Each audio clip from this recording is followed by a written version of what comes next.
I grew up in a domestic violent household.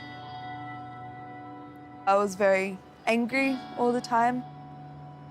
Got bullied a fair bit in primary school, so I felt really alone.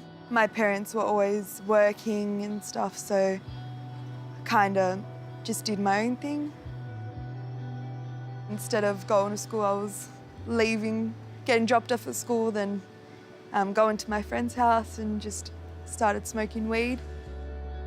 When I was around 16, two of my closest friends, they started going to church, and I was so against it. I'm like, oh, you're in a cult, and just thought they were brainwashed, and just, you know, I was so against it. Like, I stopped speaking to them and everything, didn't want to know them.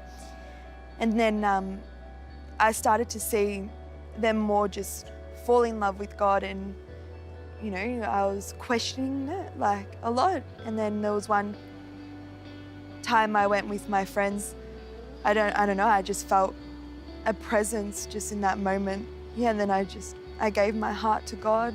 And then the week after, I got baptized. So I had a lot of things that I needed to deal with, and I just didn't know how to bring it up to give it to God. And then I started trying to find my identity in other things like partying, more drugs, and just really being a rebel kind of thing, just stepping away from God. And every time I would step away out and do more drugs, I was just digging myself more and more of a hole. And it was from just doing weed, it escalated to ecstasy and just all those party drugs, and then it escalated to ice.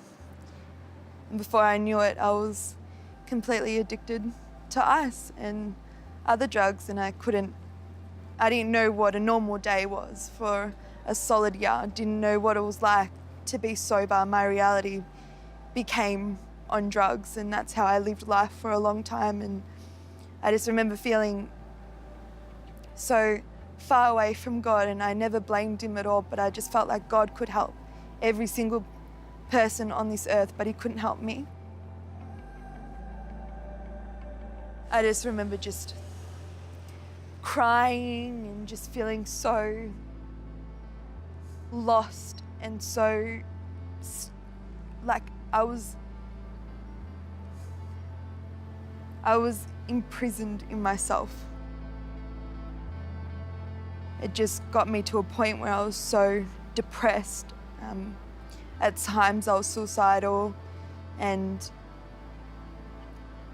one night I was on my way home and I just had enough. Like, I was done. I didn't want that life. I hated how much it had control over me. I hated the fact that I wasn't right with God, and so close of just ending it all. And I just remember feeling so scared, and just in that point I just cried out to God, and with everything, like everything in my heart. It was the first time I've ever cried out for God with such, like, I was just so desperate for him. And and he came to me straight away, and he was just like, Nadia, I'll never put you through something you can't handle. And from that moment, I felt his love straight away. And when I needed him at the lowest point, he was there. It put hope in me again, and slowly helped me get through my drug addictions. I think a lot of time I tried to deal with all my hurt and pain and my reality by doing other things, and just coming to a realization that I can't do any of them with my own strength. That strength has to come from God. And so just definitely letting God into the situations helped me grow and become the woman that I am today. And no matter what happens, I know God's got my back. And no matter what I do, I know he will guide me through it.